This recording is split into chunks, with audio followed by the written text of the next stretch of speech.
se entregar a esse momento e que todos, nesse momento, possam ser abençoados, que a espiritualidade boa e amiga aqui presente possa abrir os nossos ouvidos e que possamos absorver essa palestra, que tanto pode nos melhorar e nos ajudar como seres humanos, para tentar auxiliar aquele que está próximo, aquele que vive com a gente, aquele amigo, aquele vizinho, que possamos, com auxílio maior, poder tentar melhorar a nossa vida e movê-la sempre em prol do bem e do próximo. Obrigado, Pai, por tudo, por estarmos aqui, sempre aprendendo um pouco mais nessa nossa existência. Obrigado por tudo, que Tu possas abençoar o Júnior na sua palestra e o Romerito, que ele possa ser claro na sua leitura. Obrigado por tudo, Pai, mais uma vez, que assim seja.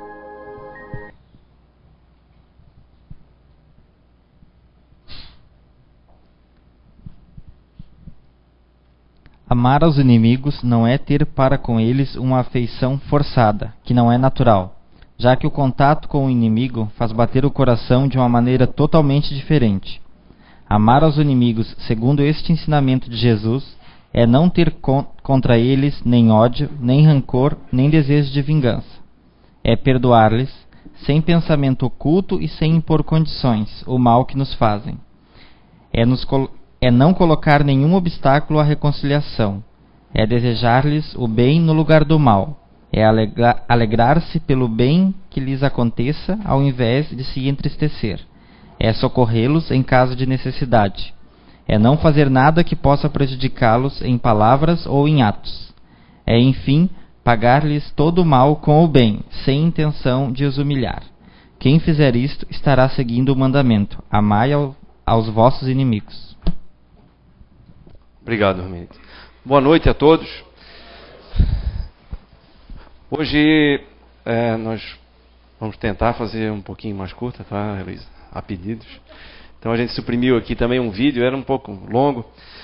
Mas vamos tentar desenvolver esse assunto de hoje, que na verdade é um assunto que tem a ver com a nossa saúde. Já vamos ver por quê. Ressentimento. No dicionário a gente vai encontrar o quê?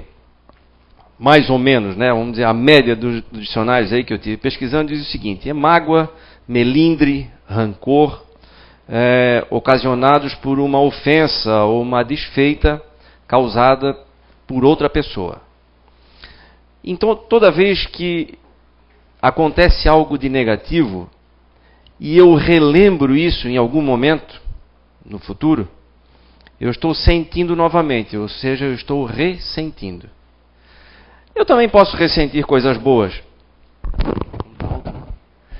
Eu também posso ressentir coisas boas, certo? Mas não é esse o significado que a gente encontra aí nos dicionários e também não é esse o foco da questão aqui. Nós vamos analisar basicamente sobre dois aspectos: a questão da influência do ressentimento na nossa vida. Primeiro, na questão íntima mesmo da matéria, né? E depois na questão externa. Ora, o sentimento está diretamente ligado ao pensamento, certo? E o pensamento, ele é uma usina geradora de energia, que vai nos conectar também com outros pensamentos da mesma frequência. Isso vai formando um encadeamento que pode ser saudável ou pode ser doentio para nós. Emmanuel, no livro Pão Nosso, psicografado por Chico Xavier, diz o seguinte: Assim como a aranha vive no centro da própria teia, o homem vive submerso nas criações do seu pensamento. Então é inevitável que o nosso pensamento acabe por envolver todo o nosso corpo físico e perispiritual com as suas emanações, com as suas energias, com aquilo que ele capta, com aquilo que ele atrai e com aquilo que ele próprio produz. Então, quando nós pensamos, nós edificamos ou nós destruímos, nós nos ligamos a lugares, a situações boas ou ruins, nós nos tornamos mais saudáveis ou nós criamos doenças para nós mesmos. Então, ainda Emmanuel diz o seguinte, no livro Roteiro: o pensamento é o gerador dos infracorpúsculos ou das linhas de força do mundo subatômico, criador de correntes de bem ou mal, grandeza ou decadência, vida ou morte, segundo a vontade que o exterioriza e dirige. E aí, eu vou fazer um desenho aqui bem simplório.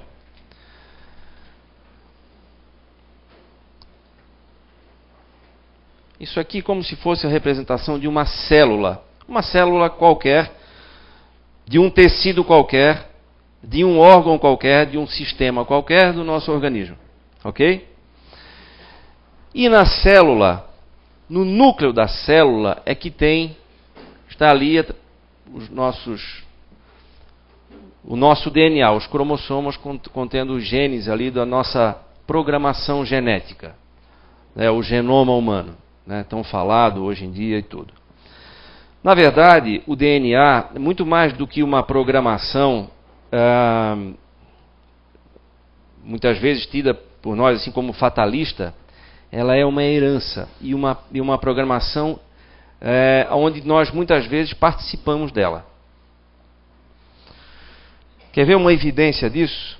Se o DNA fosse algo estanque, onde nós não pudéssemos influenciar naquilo que está programado, nós teríamos exatamente as mesmas doenças que os nossos pais tiveram.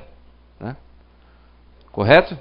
E, no entanto, muitas vezes nós somos filhos de pais diabéticos, por exemplo. Eu posso ter a minha predisposição genética a ter ou desenvolver o diabetes e não desenvolver em momento nenhum da vida. Como? Como isso é possível? É possível sim, já vamos ver, mas isso é uma das evidências de que o DNA não é algo que esteja programado e que vai fatalmente acontecer. Ele é uma predisposição que existe em função dos resgates necessários para nós. E por que nós temos alguns resgates? Porque nós cometemos alguns erros. E esses erros vão ser necessários ser purgados. E aí, através desses resgates, é que nós vamos eliminando essas dívidas que a gente tem. Vamos lá. Então, do núcleo partem as ordens de execução, certo? Aqui do DNA partem as ordens de produção das nossas substâncias que as células vão lançar no nosso organismo. Essas substâncias vão ser produzidas aqui no citoplasma, que é essa outra área aqui.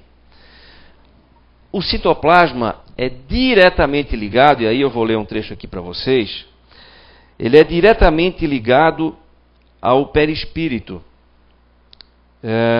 Emmanuel também coloca isso, eu não encontro aqui, ele chama de bióforos, são unidades que atuam na intimidade das células, exatamente na região do citoplasma, que são regidas ou comandadas pelo pensamento. Pensamento seguido de sentimento, seguido de emoção. Isso acaba ganhando uma amplificação, vamos dizer assim. O pensamento, por si só, ele atua no nosso campo energético como relâmpagos, como lampejos. Porém, quando eu penso fixamente, eu começo a produzir uma forma pensamento. que vai me envolvendo, tomando conta do meu perispírito, da minha psicosfera, vamos dizer assim, né? Que é aquele campo energético que todos nós temos, cada um tem o seu. Nós temos esse campo energético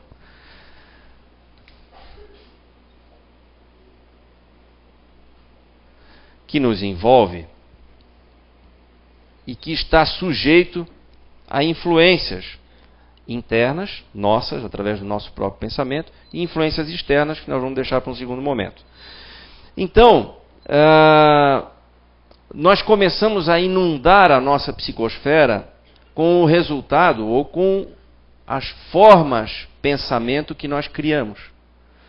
Quando o pensamento é fixo, quando eu insisto num pensamento, seja ele bom ou ruim, eu começo a criar uma forma pensamento, e mesmo que eu pare de pensar, ela fica pairando ao meu redor.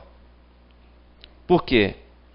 Porque embora eu tenha interrompido o pensamento, ela se autoalimenta através da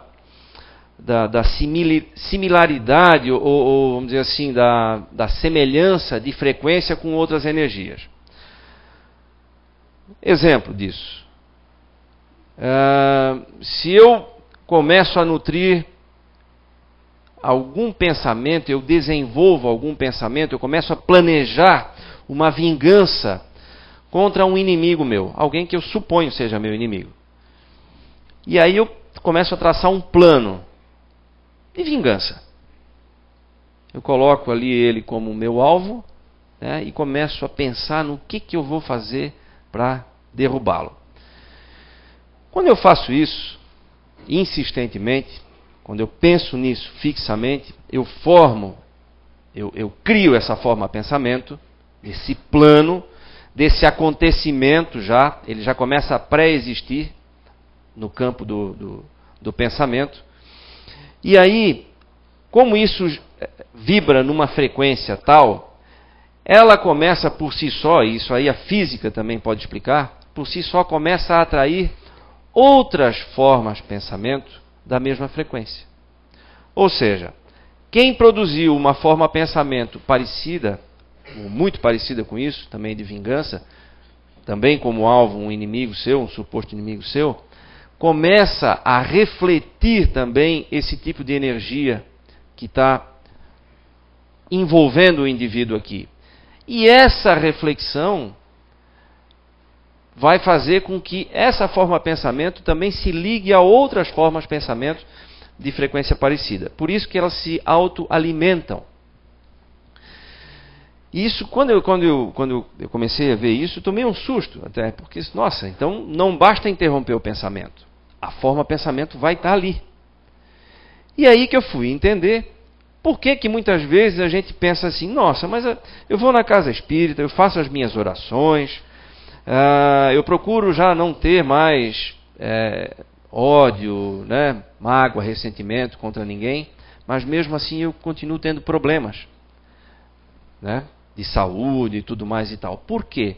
Porque elas continuam ali. Muitas vezes são formas de pensamento que ficaram durante tanto tempo sendo alimentadas por nós mesmos, que elas tomaram uma proporção tão grande, elas ganharam uma robustez tão significativa, que elas se autoalimentam, e para retirá-las dali exige um processo. Não basta simplesmente parar de pensar. Esse processo pode ser, dependendo da intensidade dela, através da prece, através do magnetismo, o passe, tudo isso auxilia. Mas muitas vezes não é possível eliminá-la dessa maneira. E aí é onde acontece o expurgo no corpo físico desse tipo de forma pensamento. Quer ver? Olha só. Aqui, também Emmanuel. Não, desculpa. Aqui, ó. O espírito Joseph Gleber diz o seguinte: os expurgos de formas pensamentos ocorrem em decorrência da necessidade de saneamento das fontes da vida psíquica. E esse é um impositivo natural. Vai acontecer isso com todo mundo, né? Esse expurgo. Por quê? Porque a gente precisa limpar isso, precisa drenar. Isso não é natural. Já ouviram dizer que o mal não é natural, é simplesmente a ausência do bem? Isso é mais verdade do que se pensa. É quando a gente se perde em pensamentos obscuros, sombrios, mas na verdade isso não é a natureza. Isso não é Deus. Isso é a falta dele ou o afastamento dele. Então às vezes a gente se atrapalha com esse tipo de situação. E aí ele continua: esse fenômeno de higiene mental acontece com a descida vibratória da matéria mental tóxica, ou de nível inferior, que se condensa progressivamente. Lembra que nós falamos que elas vão tomando corpo e robustez, elas vão se condensando progressivamente. Processo que afeta as várias camadas da aura e perdura até que esse produto da viciação do pensamento seja absorvido pelo sistema nervoso ou haja penetrado na circulação sanguínea. E é aí que nós desenvolvemos algumas doenças, inclusive terminais. Por quê? Tamanho é o volume dessas formas, pensamentos sombrias que nós desenvolvemos ao longo de uma vida inteira, ou muitas vezes trazemos também já de outras encarnações. Isso também é muito comum, especialmente naquelas doenças congênitas, né, onde nós vemos crianças nascendo com sérios problemas de saúde. Aí já foram escolhas de resgate, de expurgos dessas toxinas, vamos dizer assim, espirituais. Então, nada mais é do que quando a gente vê uma criança com uma doença grave, ela está ali, na verdade, eliminando um problemão que ela vinha trazendo, muitas vezes, por várias encarnações. Então, muito mais do que uma situação triste, é o final de uma história triste. É o final, ali é o expurgo mesmo. Então, do ponto de vista do interior do corpo material, nós influenciamos, sim, toda essa atividade que vem programada no DNA e que o núcleo das células comanda o nosso corpo, porque nós temos uma ação direta aqui. Através do nosso pensamento nós conseguimos alterar isso aqui. O pensamento seguido das atitudes. Por quê? Porque nós podemos fazer piorar certas programações que estão lá no DNA ou amenizar. Nós também conseguimos diluir, eliminar certas toxinas que vão impedir, como exemplo, que a gente desenvolva. Se estava programado um câncer aos 40 anos de idade, pode ser que esse câncer nem se desenvolva, ou se desenvolva de uma forma muito mais suave, que seja perfeitamente fácil de curar. Isso então, as nossas atitudes é que vão influenciar diretamente no resultado disso tudo. Não existe fatalidade. A fatalidade só existe nas escolhas das provas. Ponto. A partir daí, nós temos o livre-arbítrio e temos a capacidade, aí é que entra a misericórdia divina, né? Nós temos a capacidade de alterar o curso da nossa vida. Ela pode melhorar. Mas depende do que a gente vai fazer. Mas é importante para que a gente tome atitudes, ter acesso à informação. Por isso que muitas vezes aqui, especialmente aqui numa casa espírita, se fala e se usa alguns termos que são técnicos. Não é o caso aqui, mas ninguém esperava vir aqui hoje para ouvir alguém falar de célula, né? E de núcleo, e de citoplasma, e nada disso. Mas é que quando a gente tem acesso ao conhecimento, a essas informações, fica mais fácil para a gente visualizar o que acontece, não é? E aí com isso a nossa atitude também muda, porque é diferente eu dizer assim, olha, tem que fazer assim porque Jesus mandou. E ponto final. Mas o que acontece? Isso é um mistério da fé. Não resolveu, né? Não respondeu isso, né? Isso aqui responde. A informação responde. O que fazer com ela depois cada um decide. E tem vários espíritos aí, Emmanuel tem uma série de informações fantásticas a respeito do funcionamento do corpo humano a partir dos nossos pensamentos e sentimentos. Então, não é difícil concluir que ressentir-se é algo extremamente prejudicial, certo? Por quê? Aqui tem uma outra, deixa eu ver se eu anotei aqui.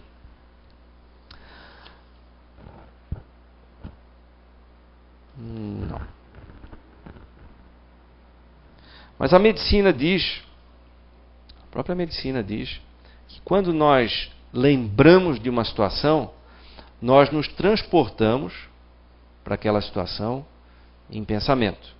E o nosso corpo responde exatamente da mesma forma como se nós estivéssemos vivendo aquele momento novamente. E o Espiritismo vai um pouco mais além. Nós nos transportamos realmente para aqueles lugares e ficamos envolvidos pelas energias, exatamente as mesmas energias que nos envolveram naquele momento específico daquele acontecimento negativo, daquela discussão, daquela briga e tal. Ora, se no plano perispiritual as nossas formas de pensamento vão se condensando e acabam por tendo vida própria aqui, se nós a alimentarmos, elas vão ficando cada vez mais saudáveis, vamos dizer assim, né? E como é que a gente alimenta? Através do ressentimento. Ora, cada vez que eu ressinto, cada vez que eu volto lá atrás, naquele acontecimento, eu me alimento, por assim dizer, né? Eu absorvo, vamos dizer assim, aquelas energias e aqueles sentimentos, tudo de novo. Eu estou alimentando essas toxinas, essas formas de pensamento extremamente tóxicas. Então, parece muito lógico que quando acontecimentos aparentemente ruins acontecem entre nós e alguém, é muito importante que a gente não fique lembrando disso. Até porque a gente tem uma tendência, né? Ô Elô, preciso te contar uma coisa. A Kátia ontem me fez uma. Até vou te mostrar, olha aqui, está aqui no WhatsApp. Olha aqui, ó. Olha só o que ela... Isso quando a gente não dá um print ali, manda a conversa, um pedacinho da conversa para ela ver, né? Para dar a prova. Então, é uma tendência que a gente tem, mórbida, né? Mas de querer remexer em coisa ruim. Ou por uma necessidade que a gente tem de mostrar que tem razão, ou por uma necessidade de situar-se naquela situação como vítima, né? Isso talvez seja a maioria dos nossos momentos. A gente quer se colocar como vítima. Nós nunca fomos agressores, né? Sempre fomos as vítimas nas situações. E aí, só que aí a gente fala que é a vítima ou conta a história na nossa versão como sendo vítimas, só que no fundo a gente sabe que não é. E aí, para reforçar a ideia de vítima, a gente tem que contar para o maior número possível de amigos, né? Para ouvir um retorno, um feedback. Tu não acha? Estou certo ou não estou? Eu não podia ter feito isso, né? É absurdo, meu Deus do céu. Uma pessoa que está aqui na casa espírita, que se diz espírita. E aí assim, a gente vai tentando tapar o sol com a peneira. A gente vai tentando esconder uma verdade. A gente quer contar para ouvir um retorno, para ver se a gente se livra daquela culpa. Só que isso só vai piorando as coisas. Por quê? Porque além de eu estar alimentando essas toxinas aqui, eu estou criando uma dívida muito séria com a outra pessoa. Porque estou mentindo, estou caluniando, estou prejudicando realmente. Se ela não tiver... Agora detalhe, né? Vamos supor que a Kátia em questão aqui nem esteja aí para aquilo que aconteceu. Ela estava com outro problema lá e ela não entendeu como sendo um conflito. Para ela está tudo bem. Não tem absolutamente nada contra mim. Contigo mesmo. Não, tô brincando. A Kátia está lá na janela. Absolutamente nada. O que vai acontecer com isso tudo que eu estou pensando e desejando sobre ela? vai acabar retornando para mim. Lembra que nós falamos aqui uma vez, isso a física também pode explicar, que quando nós emitimos um pensamento e ele não encontra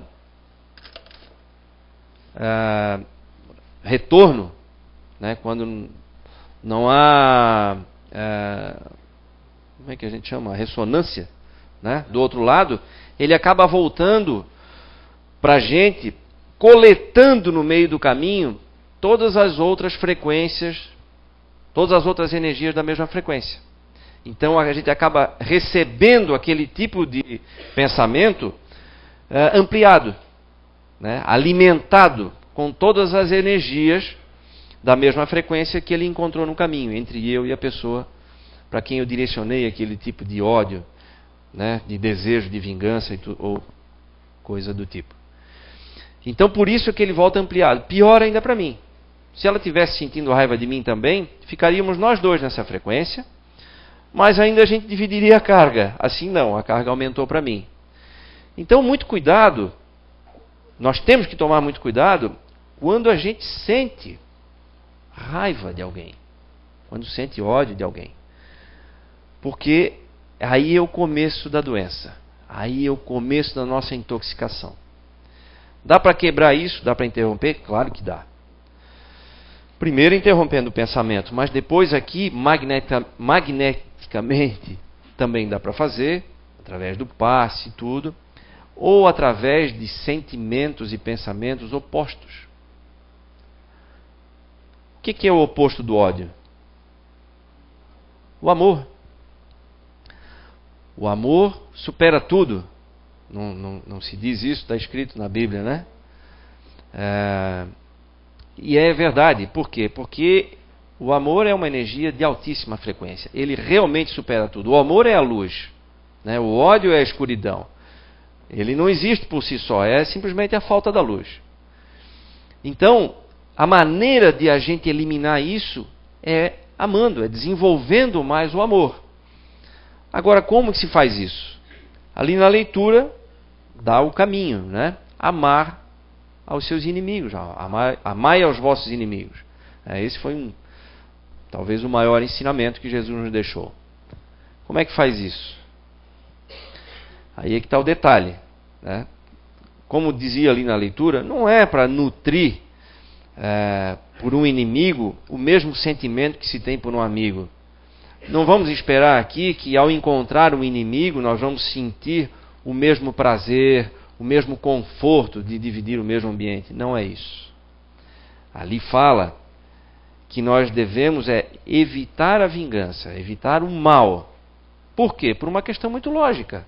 Ora, se ele tem um desejo de vingança ou deseja fazer o mal contra nós, nós não podemos revidar isso, porque senão nós vamos entrar nesse círculo vicioso de alimento, de intoxicação dessa forma pensamento doentia, né? E ficamos nós dois pensando e alimentando e com atitudes mesmo, né, de vingança ou de raiva um para o outro, e às vezes a gente passa uma vida inteira fazendo isso, muitas vezes sem perceber, porque passa a ser uma coisa já natural, já faz parte do nosso dia a dia, e quando a gente se vê com uma doença grave lá na frente, a gente não entende de onde é que veio. Então a informação é para isso, é para a gente entender de onde é que vem a doença, né? E a doença também não é um sofrimento. A doença, claro. Ah, Júnior, tu está doente? Então, não, mas já estive também. E provavelmente vou ficar de novo. Mas a doença, muito mais do que um sofrimento, é uma oportunidade de rever, né? Logicamente, a nossa vida como ela anda, mas de reparar. Assim como uma criança, quando reprova no ano na escola, ela, na verdade, aquela reprovação não é um castigo, é uma segunda chance, certo? A doença também é uma segunda chance. É a chance de a gente eliminar aquilo que não nos serve mais. Agora, nós falamos aqui do ponto de vista íntimo, né? Onde nós temos um acesso direto ao funcionamento do nosso corpo material, através do nosso pensamento e através dos sentimentos. Isso é mais direto do que a gente pode imaginar. Eu também não pensava que fosse tão assim. Mas tem o pensamento do ponto de vista externo. Todos nós estamos aqui mergulhados, envolvidos no fluido cósmico universal, que é a base de tudo. Todos nós, o universo inteiro está mergulhado nessa energia, né? Então, nós acabamos, claro, a gente acabou falando também sobre isso, nos influenciando uns aos outros, exatamente porque estamos todos banhados nesse fluido cósmico universal. Assim como o som se propaga no ar, o nosso pensamento, os nossos desejos, os nossos sentimentos também se propagam e se irradiam, né? Então, todos nós estamos sujeitos a receber essa influência uns dos outros. Ora, se eu não quero receber influências negativas, eu não posso influenciar negativamente. Porque, ao passo em que eu cometo qualquer deslize nesse sentido, automaticamente eu mudei a minha frequência para esse canal. É como eu girar o seletor da televisão antigamente, né? Não existe mais hoje. Para aquele determinado canal, eu acabei sintonizando naquilo que eu estava produzindo. Eu mesmo produzi coisa ruim, me sintonizei com coisas ruins, acabei me alimentando de coisas ruins. E o pior disso tudo é que fica ali, pairando ao nosso redor, né, essas formas, pensamentos doentias. Então, já estou encerrando aqui. Então, gente, o que fica aqui, o que deve ficar como reflexão para nós, é que é fundamental o cuidado com o que a gente pensa e o cuidado com o que a gente sente. Então, ressentimento é difícil de eliminar? É difícil. Tem períodos na vida da gente, eu mesmo estou passando por um desses, eu acho, que constantemente eu recebo alguns ataques assim, de amigos, né? É o fogo amigo. É? Incrível. E que teste. Que teste. Hoje mesmo fui atacado por um amigo de infância. Nossa Senhora, pelo zap. É um exercício. Graças a Deus eu estava vindo para cá e vim fazendo oração, pedindo para evitar que isso tomasse conta. E graças a Deus está eliminado. Mas de vez em quando acontece alguma situação dessa e a gente vê que o coração acelera, né? A gente já se inflama, já não é mais o mesmo. É exatamente nesse ponto que requer mais cuidado. Porque se a gente soltar as rédeas aí, é aí que a coisa desanda. É aí que a gente começa... é o começo do fim, vamos dizer assim. É o começo de todos esses problemas que nós falamos aqui. Então, fundamental que nós vigiemos os nossos sentimentos e os nossos pensamentos. Para que a gente possa ter uma vida mais saudável, mais alegre e mais feliz. Esse é o nosso objetivo. Todos nós queremos ser felizes aqui e saudáveis, né? Então é importante a gente saber que nós somos os autores disso. Nós somos o nosso próprio remédio. Né? Não é fácil, isso não é uma pílula mágica.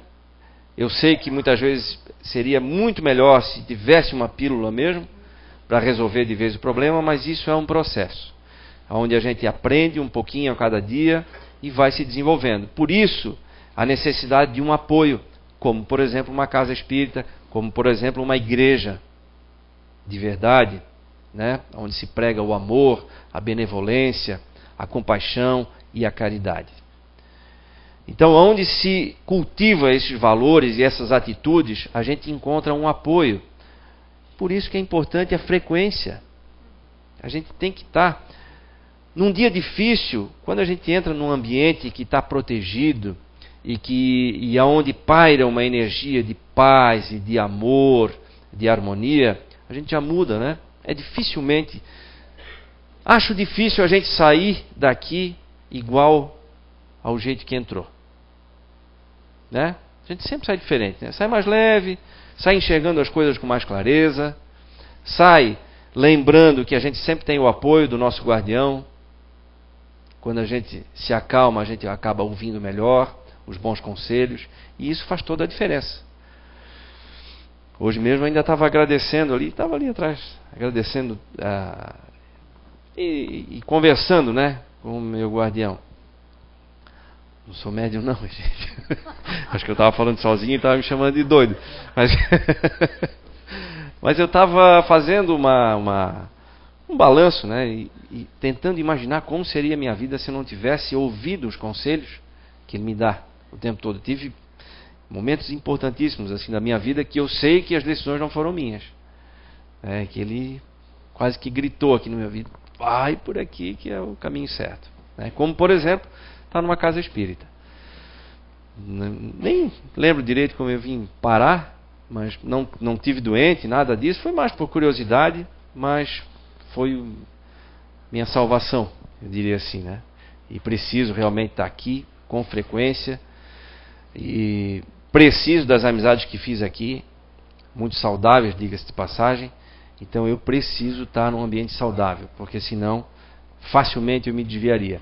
Então fica como uma dica e um conselho, se é que eu posso dar algum, né?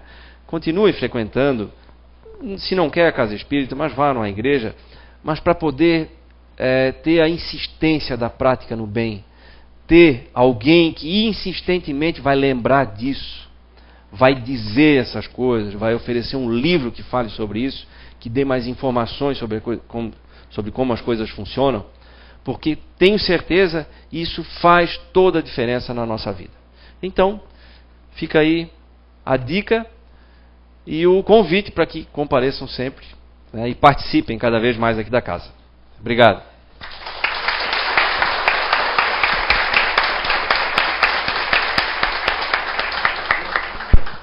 Júnior, belíssima a tua palestra. Eu acho que a gente precisa sempre desses assuntos para, né, para a gente lembrar, saber o que a gente está fazendo no nosso dia a dia, às vezes que a gente nem se toca, não é verdade?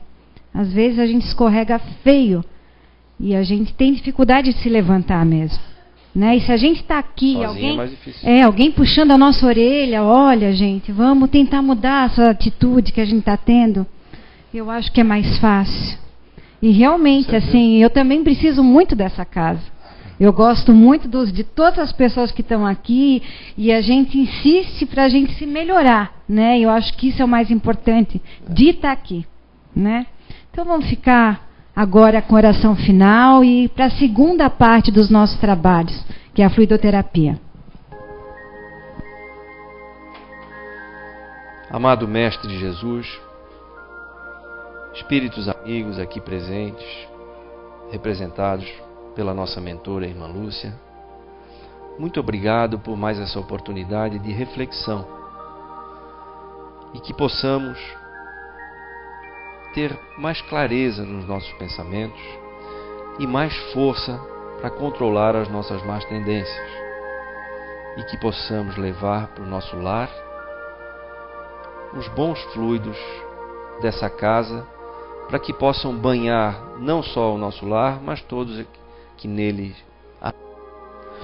Muito obrigado, que assim seja.